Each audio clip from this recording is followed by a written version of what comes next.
C'est toujours un plaisir de lire vos commentaires dans le fil de discussion de mes vidéos. Je vous ai présenté plusieurs vidéos sur la capsulite qui vous explique la capsulite. Je vous ai présenté quelques exercices, aussi 2 ou 3 à la fois. Mais aujourd'hui, je voulais répondre à ce que vous m'avez beaucoup demandé, un programme d'exercices à faire en temps réel pour soulager la capsulite et améliorer votre mobilité. Et je vous présente ce programme dans quelques secondes.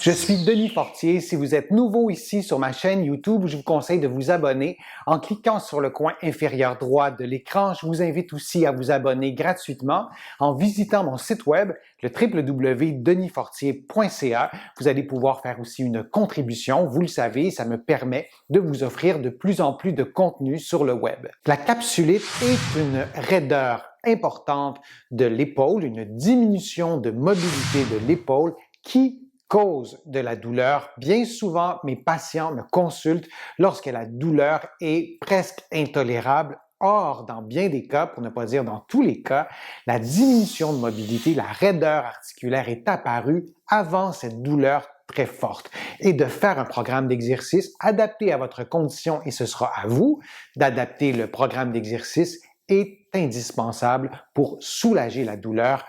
Dans un contexte de capsulite, le soulagement de la douleur commence par l'amélioration de la mobilité, la diminution de cette raideur articulaire. Consultez un professionnel de la santé pour bien comprendre votre condition, pour avoir un bon diagnostic, un bon examen clinique, pour identifier les mouvements qui sont raides. Dans un contexte de capsulite, il s'agit toujours des mêmes mouvements dans une proportion sensiblement identiques. Il y a différents niveaux de capsulite. Il y a des capsulites qui sont très invalidantes, mais d'une capsulite à l'autre, il y a beaucoup de similitudes. Mais consultez un professionnel de la santé pour bien comprendre le problème et pour vous assurer qu'il n'y a pas un autre problème qui s'ajoute à la capsulite et qui ferait en sorte que le programme d'exercice d'aujourd'hui que je vous propose serait peut-être moins adapté à votre condition. Mise en garde, aucun exercice ne doit augmenter vos douleurs, ne doit déclencher de douleurs. Vous allez sentir une tension, une raideur dans l'épaule. Il est impossible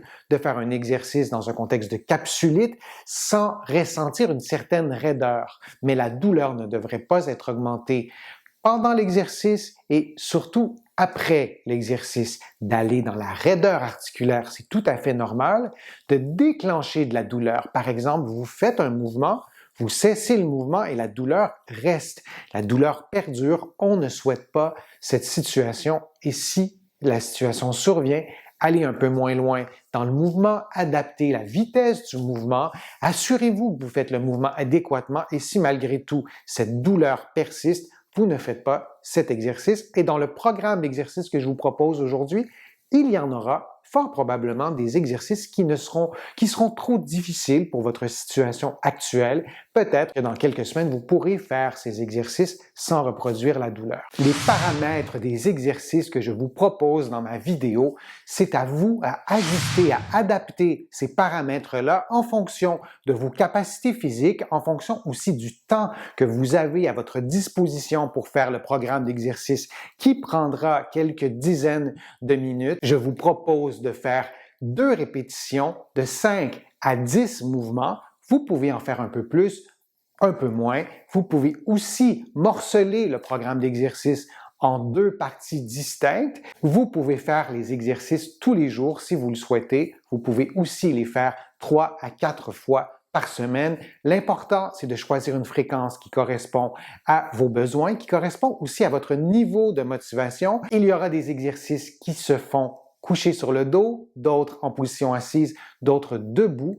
Les exercices que vous allez faire couché sur le dos, vous pouvez utiliser un coussin, vous pouvez aussi utiliser un bloc de yoga ou quelques livres pour appuyer la tête. Dans mon cas, je n'utiliserai pas de coussin ou d'oreiller ou de petits blocs, mais vraiment, dans votre cas, si vous avez une raideur cervicale, si c'est plus confortable de le faire comme ça, libre à vous d'utiliser un objet pour surélever la tête pour plus de confort. Le premier exercice se fait donc couché sur le dos, les genoux pliés, et comme je vous le disais, en plaçant ou non en surélevant ou non la tête pour être confortable. Dans mon cas, je vais faire les exercices dans cette position-là et vous allez prendre vos mains comme ça et vous allez vous allez balancer vos bras vers l'arrière et vous allez revenir dans un contexte de capsulite et vous allez faire au moins 5 mouvements, peut-être 10 si c'est possible pour vous.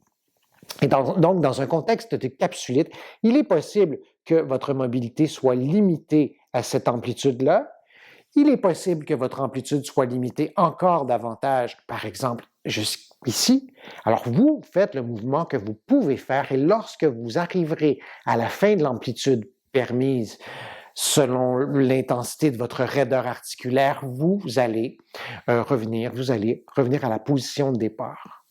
Et là, je fais les mouvements de façon consécutive, mais vous pouvez vous immobiliser complètement, relâcher vos muscles et reprendre un autre mouvement et faire comme ça 5 à 10 mouvements.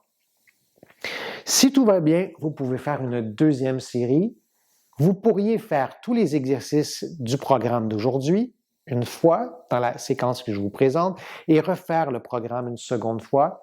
Vous pourriez aussi faire chaque série une deuxième fois, exercice après exercice. Et lorsque vous arrivez au dernier exercice, tout est fini. Vous ne reprenez pas le programme d'exercice. Deuxième exercice qu'on fera ensemble, vous placez vos mains derrière la nuque. Dans un contexte de capsulite, il est possible qu'il soit difficile pour vous de faire ce mouvement-là, mais c'est ce qu'on veut, c'est ce qu'on souhaite exécuter avec les bras et on va maintenant faire le mouvement inverse. On va approcher les coudes un de l'autre et on va descendre comme ça. Et on va faire au moins 5 fois et on va le faire aussi donc vers le haut, mais vous pourriez aussi le faire une deuxième fois. Ce serait peut-être un peu plus confortable pour moi si j'avais retiré mes lunettes, mais bon, vous pourrez le faire de votre côté et vous allez jusqu'au maximum. Dans un contexte de capsulite, vous serez probablement limité. Vous ne pourrez peut-être pas faire le mouvement dans toute l'amplitude. Vous faites ce que vous pouvez. Vous prenez des pauses quand vous voulez. Il arrive que d'ajouter des pauses permet à la personne de pouvoir faire un peu plus d'exercice. Vous pourrez aussi morceler le programme d'exercice aujourd'hui selon la réaction de votre épaule. Peut-être que de faire 15 minutes, 20 minutes d'exercice, c'est un peu trop. Peut-être que c'est une bonne dose, mais si c'est trop exigeant, vous prenez une pause et vous faites cet exercice de 5 à 10 fois. Vous pourrez aussi faire l'exercice en position assise, le même exercice. Vous placez vos mains derrière la nuque et vous ouvrez comme ça les bras au maximum et vous fermez. Et vous faites 5 à 10 fois. De faire l'exercice dans cette position, en position assise, votre tronc n'appuie pas sur vos omoplates. Dans un contexte de capsulite, on pense à l'épaule, mais on oublie l'importance de l'omoplate, de récupérer la souplesse musculaire, la souplesse de l'omoplate. Et lorsque vous faites l'exercice assis comme ça, en général, c'est un peu plus facile parce que votre omoplate n'est pas stabilisée. Alors, si on a une petite tricherie qui s'installe dans l'omoplate, elle pourra avoir lieu en position assise parce que l'omoplate n'est pas stabilisée. Couché sur le dos, le poids de votre tronc stabilise l'omoplate et il y a moins de marge de manœuvre, il y a moins de cette petite tricherie qui peut survenir, c'est plus difficile de la voir se produire puisque votre omoplate est stabilisée. Vous faites 5 à 10 fois, vous prenez des pauses quand vous voulez, vous appuyez sur pause, vous arrêtez la vidéo quelques minutes, vous respirez un peu et vous pouvez reprendre après si vous sentez qu'il y a une douleur qui s'installe et si c'est le cas, vous arrêtez le programme d'exercice, vous reprendrez demain, vous reprendrez peut-être dans quelques heures, mais vous ne continuez pas si vous sentez que la douleur commence à s'installer. Un mouvement qui est souvent très limité dans un contexte de capsulite, c'est le mouvement d'ouverture des bras. Et on peut aller beaucoup plus haut normalement avec nos bras, mais dans un contexte de capsulite, c'est un des mouvements qui est vraiment difficile à faire. C'est pour cette raison qu'on va faire le mouvement couché sur le dos. Alors, vous vous placez couché sur le dos, en surélevant la tête ou non, avec un petit coussin, un bloc de yoga, et vous allez faire le mouvement des deux côtés, comme ça, et vous allez ouvrir les bras Au maximum, avec une capsulite, vous ne pourrez probablement pas faire ce mouvement-là au complet. C'est toujours la même chose. Vous arrêtez jusqu'où vous pouvez et vous allez faire 5 à 10 mouvements. On va les faire ensemble. Je suis couché sur une table de traitement qui est relativement étroite. Moi, je vous conseille de faire des exercices couchés sur le dos au sol, sur un tapis de yoga. Si c'est trop difficile de vous installer au sol, peu importe la raison, vous pouvez faire les exercices sur votre lit. Ce n'est pas l'idéal, le fait d'avoir le matelas, le fait d'avoir une surface qui n'est pas très ferme. Ce n'est pas l'idéal, mais vous pourrez quand même le faire. Vous aurez quand même des résultats, mais c'est plus facile de le faire couché sur le dos, sur un tapis de yoga, sur le plancher. Parfois, ce mouvement-là est vraiment très difficile à faire. Peut-être que vous faites partie des personnes qui ont conclu que cet exercice-là était impossible. Vous pourriez le faire différemment et on va le faire ensemble. Cet exercice, vous allez prendre vos mains. Disons que vous êtes limité jusque-là et vous allez tenter de replacer vos mains, vos bras plutôt au sol de cette façon-là. Alors, on fait un compromis. On lève les bras et on replace plutôt les bras au sol de cette façon-là. Et on peut faire le mouvement inverse. Au Québec, quand on est enfant, on fait souvent le jeu de tracer des anges dans la neige. Alors, le mouvement qu'on fait, c'est un mouvement comme ça, et on fait le même mouvement avec les membres inférieurs, et évidemment, il y a un tracé dans la neige qui ressemble un peu à un ange. Alors, auprès des patients, je leur donne souvent cette aide-mémoire-là en leur disant que c'est un peu comme faire l'ange dans la neige, et on fait ce mouvement-là. Et vous voyez, j'ai été beaucoup plus loin, j'étais jusqu'ici, et je fais un compromis, je ne vais pas jusqu'au bout et je reviens, mais en passant par le mouvement d'ouverture et de commencer par faire ce mouvement-là avec la flexion antérieure et de bifurquer pour aller terminer avec ce mouvement-là. C'est parfois un peu plus facile. Un autre mouvement qu'on fera, c'est un mouvement combiné. Vous allez placer votre main sur l'épaule opposée et vous allez lever votre coude le plus haut possible. Si vous avez une capsulite qui est assez prononcée, vous allez probablement avoir de la difficulté à lever plus haut que ça. Et vous descendez. Parfois, le mouvement qui est exécuté, c'est un mouvement qui ressemble à ça, et l'épaule va lever à ce point-là. Moi, je vous conseille de lever votre coude, de placer votre main ici. Et vous allez faire un exercice qui s'appelle un contract-relax. Vous allez pousser avec votre coude dans votre main pendant 3 secondes, vous relâchez et vous tentez de lever un peu plus haut. Vous voyez, ma main n'a pas suivi le mouvement. Ma main est restée à l'endroit où elle était.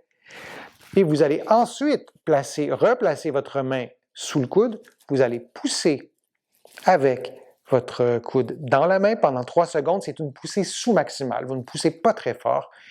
Et vous allez lever un peu plus haut si c'est possible. Mais bien souvent, le contract-relax permet de lever le coude un peu plus haut. Et vous allez replacer votre main sous le coude, vous poussez 3 secondes vers le bas dans votre main, vous relâchez et vous tentez de remonter. Et ensuite, vous prenez une pause. Bon, le temps de vous expliquer l'exercice, c'est un peu long et lorsque vous allez avoir bien intégré l'exercice, vous arriverez à le faire plus rapidement que ce que j'ai fait. Or, vous poussez 3 secondes dans la main vers le bas, vous relâchez, vous tentez vous-même de lever votre coude un peu plus haut, vous replacez la main, vous avez compris le principe, et de répéter ce contract-relax 3, 4, 5 fois. Dans bien des cas, on arrive à relâcher le muscle plus efficacement et à pouvoir récupérer ce mouvement-là qui est un mouvement fonctionnel. Le même mouvement peut et doit se faire couché sur le dos. C'est souvent plus difficile. Vous placez votre main sur l'épaule opposée. Disons que je suis bloqué à cet angle-là. C'est exactement le même principe. Vous placez votre main sous le coude. Vous poussez dans votre main pendant 3 secondes. C'est une poussée sous-maximale. Ce n'est pas un concours de force, donc vous ne poussez pas très fort. Vous relâchez et vous levez un peu plus loin le coude si vous le pouvez. Vous replacez votre main. Vous poussez 3 secondes. Et vous relâchez, vous allez un peu plus loin, vous replacez votre main, vous poussez 3 secondes et vous relâchez. Et évidemment, ce mouvement, on doit être capable de placer Là, j'ai mes lunettes, vous enlevez vos lunettes, mais vous devriez être capable de placer votre coude sur votre front. Et si l'autre épaule est en bon état, comparez vos mouvements avec l'autre côté. C'est essentiel de le faire comme ça. Et vous allez graduellement récupérer le mouvement. Et en faisant un contract relax, c'est souvent beaucoup plus efficace. Et de récupérer ce mouvement-là vous aidera aussi à récupérer d'autres mouvements. Chaque mouvement de l'épaule n'est pas complètement indépendant des autres mouvements. Alors, c'est un mouvement qui est important et c'est un mouvement qu'on ne travaille peut-être pas tout le temps dans un contexte de capsulite et c'est important de le faire. Le prochain exercice est aussi un exercice d'ouverture des bras comme on a fait précédemment, mais on le fait en position assise. Vous allez placer vos bras de cette façon-là et vous allez lever vos bras le plus haut possible et vous allez ensuite redescendre. Si vous avez une capsulite, il serait assez étonnant que vous arriviez à faire ce mouvement-là des deux côtés. Alors, vous levez vos bras jusqu'où l'épaule qui est raide vous permettra d'aller et vous descendez. Et vous allez répéter 5 à 10 fois. Vous allez répéter ensuite une autre série. Vous pouvez faire aussi 3 séries. Et vous descendez. Si vous voulez, vous pourriez aussi ajouter une petite déclinaison. Vous levez au maximum. Vous maintenez la position maximale qui est relativement confortable et vous vous assurez de ne pas lever les épaules. Ça arrive vraiment souvent dans un contexte de capsulite. En fait, c'est pas ça que vous allez faire, je vous l'ai mal indiqué, vous allez plutôt faire ça. Vous allez le faire d'une façon asymétrique parce que vous aurez une raideur asymétrique.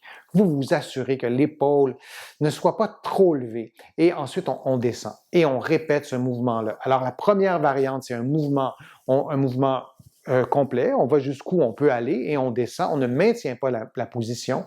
Et l'autre façon de faire, on va lever les bras, mais on va maintenir cette position et on va la garder durant 10 à 30 secondes et on descend. Je vous laisse faire la déclinaison que vous souhaitez faire et j'étais en train de vous expliquer que parfois, en raison de la raideur, l'épaule lève de cette façon et on souhaiterait que l'épaule ne lève pas du tout. Par contre, dans un contexte de capsulite, il y a une raideur. Et si on espère faire des mouvements parfaitement, et si on ne les fait pas parfaitement, on se dit, bon, je ne les fais pas correct, je ne vais pas les faire, c'est une erreur. On peut tolérer des compensations. On veut minimiser les compensations. Ce qu'on voit dans certains cas, on a gagné de la mobilité, mais la personne continue à reproduire les mêmes compensations alors que la mobilité est en partie retrouvée. On souhaite vraiment se débarrasser de ces compensations dès qu'on le peut, mais en présence d'une raideur importante, si votre épaule fait un peu ça, vous en êtes conscient ou consciente, moi, je n'ai pas de problème avec cette compensation. Vous pourriez aussi faire l'exercice qu'on fait en ce moment devant un miroir. Ça vous permettrait aussi de prendre conscience de ces compensations qui sont parfois difficiles à percevoir lorsque nous-mêmes, on a cette raideur qui s'est installée progressivement et notre cerveau s'est habitué à normaliser la raideur et cette normalisation de la raideur fait partie du problème, fait partie du problème de la capsulite. On fait un prochain exercice qui se fait coucher sur le ventre, que vous allez faire coucher sur le ventre au sol idéalement, sinon sur votre lit, et vous allez être vraiment complètement à plat. Dans mon cas, je vais rester un peu incliné en raison de mon micro. Et vous pourriez placer votre main sur votre front de cette façon-là, et donc complètement à plat. Vous allez placer votre bras ici, et c'est un mouvement qui est sensiblement le même, et vous allez tenir votre bras dans cette position pendant quelques secondes, et vous revenez. Et vous allez faire aussi le mouvement avec les deux côtés. Alors, je vais me coucher complètement à plat, et le mouvement donne quelque chose comme ça. Et on va tenir pendant 30 secondes. Vous allez avoir la tête vraiment appuyée sur un coussin, sur un oreiller confortable, et vous tenez 10, 20, 30 secondes si vous le pouvez, et vous revenez. Et on fait une autre fois, toujours votre tête bien appuyée sur un coussin, un oreiller, et vous tenez 10 à 30 secondes. Il est possible que vous sentiez vraiment un tremblement d'un côté. Alors, si c'est le cas, vous devez vraiment aller chercher plus de force. Vous devez faire un exercice. Vous devez faire cet exercice pour aller chercher plus de force, plus de mobilité. Si vous n'arrivez pas à faire le mouvement jusqu'ici, vous pouvez faire le même exercice mais en adaptant l'angle, en adaptant la position, en tenant votre bras plutôt dans cette position-là. Et vous pouvez aussi faire le mouvement en tenant vos bras dans cette position. Et on revient et vous tenez chaque fois environ 10 secondes, 20 secondes, 30 secondes selon vos capacités. Vous prenez des pauses quand vous le souhaitez. Vous interrompez aussi le programme d'exercice. Vous le morcelez en 1, 2 ou 3 séances. Aucun exercice ne doit augmenter la douleur, surtout pas après l'avoir fait. Et vous allez comme ça reconstruire graduellement votre mobilité et aussi aller chercher un peu plus de force musculaire comme l'exercice qu'on vient tout juste de faire. Vous allez pouvoir avoir un peu plus de force musculaire. Un dernier exercice que je vous propose, c'est un exercice aussi de mobilité. C'est l'exercice couché sur le dos. On le fait ensemble. On le fait aussi en position assise. Vous allez le faire couché sur le ventre, mais seulement lorsque vous aurez la mobilité pour le faire, lorsque l'exercice sera relativement confortable. On va le faire ensemble. Moi, je vais le faire en position assise, mais vous allez être couché sur le ventre et vous faites ce mouvement et vous allez bien sûr vous rendre compte que le plancher contrôle les compensations. Vous ne pourrez pas tricher complètement, votre bras ne pourra pas se défiler et de faire cet exercice couché sur le ventre vous permettra aussi d'avoir un meilleur contrôle de votre mobilité articulaire. Et vous faites 5 à 10 mouvements, vous répétez jusqu'à 2 séries, même 3 séries, c'est toujours la même recette que vous adaptez à vos capacités physiques. Dernière déclinaison que je vous propose, vous pourriez le faire aussi debout, adossé au mur, c'est beaucoup plus difficile. Il y a plusieurs autres exercices à faire dans un contexte de capsulite. Allez voir ma chaîne YouTube, il y a des exercices de renforcement. Moi, je vous conseille d'abord de vous concentrer sur la mobilité si votre épaule est très limitée. Par exemple, les exercices proposés aujourd'hui, si ces exercices sont très difficiles, vous sentez que c'est vraiment très raide, ce n'est peut-être pas le bon moment de faire des exercices de renforcement. Vous pourrez les faire dans un deuxième temps lorsque vous aurez gagné un peu de mobilité.